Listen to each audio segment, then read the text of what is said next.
Have you ever felt it? That quiet, unsettling feeling that something is profoundly wrong, not with the world, but with you?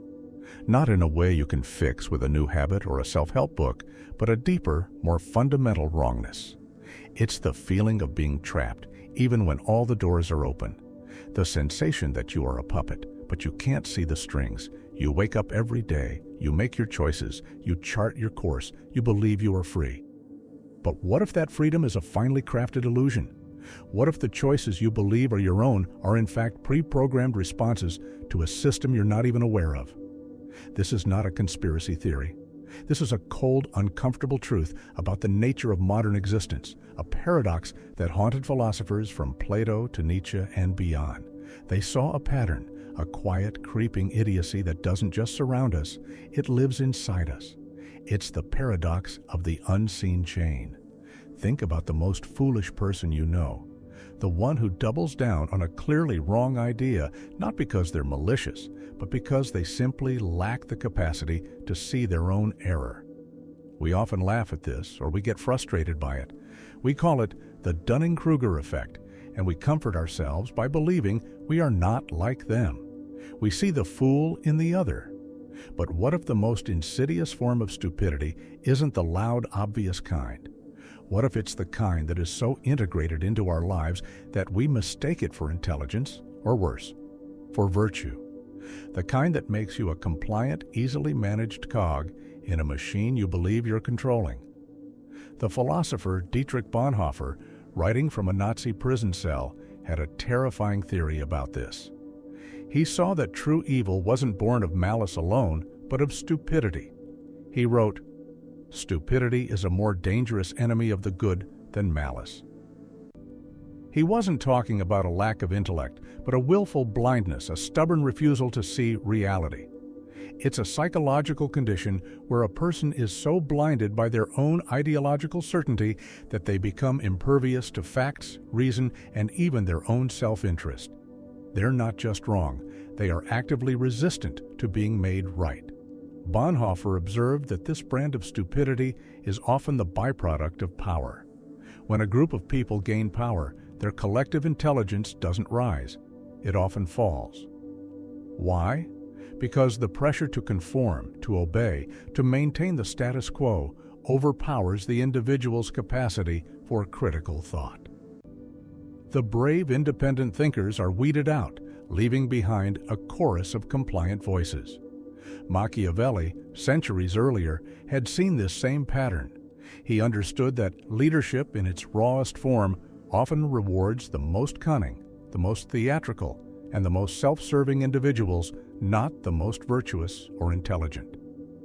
These are the people who have mastered the art of the performance, the liars and the narcissists who can convince a crowd of their own brilliance even when the facts are screaming the opposite. This isn't just about political leaders. This is about us. The unseen chain is not a government conspiracy. It's the psychological system we've built for ourselves. We've replaced our inner compass with a digital one. We are fed a constant stream of information designed to elicit emotional reactions, not reasoned thought. We are taught to be outraged, to be tribal, to form our identities around the ideas we consume.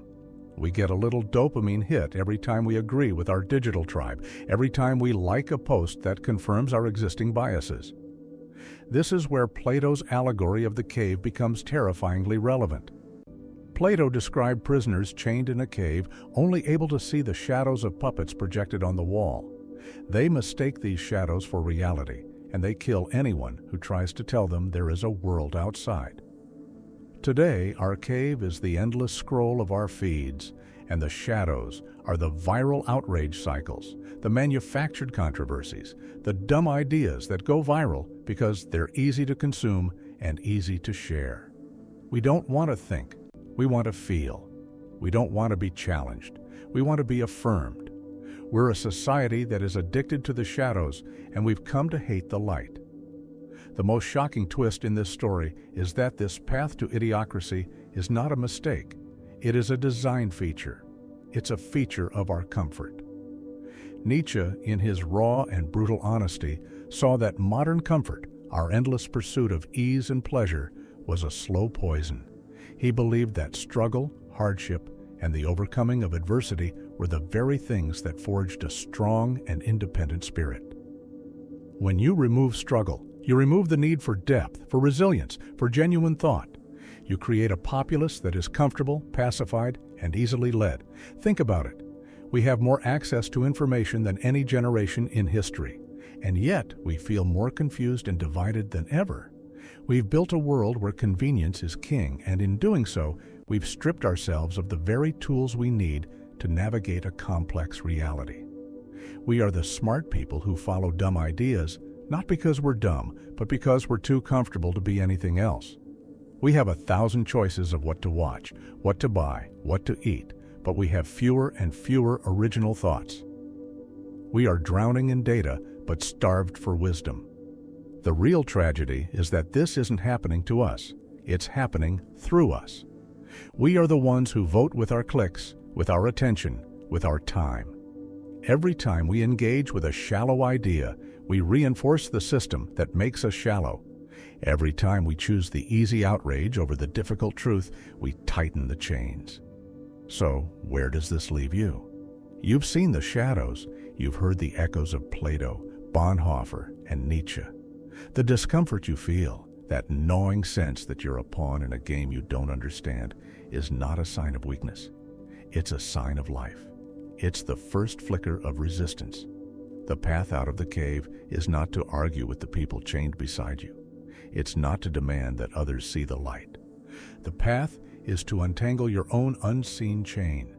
It's a solitary, painful journey. It means turning off the distractions, seeking out the difficult truths, and embracing the very struggle that our society has worked so hard to eliminate. It means cultivating courage, not just in the face of external threats, but in the face of our own comfort. The question isn't whether you're smart or stupid. The question is whether you have the courage to stop being comfortable. Because the greatest paradox of all is this: the only way to be truly free is to first admit that you are in fact a prisoner.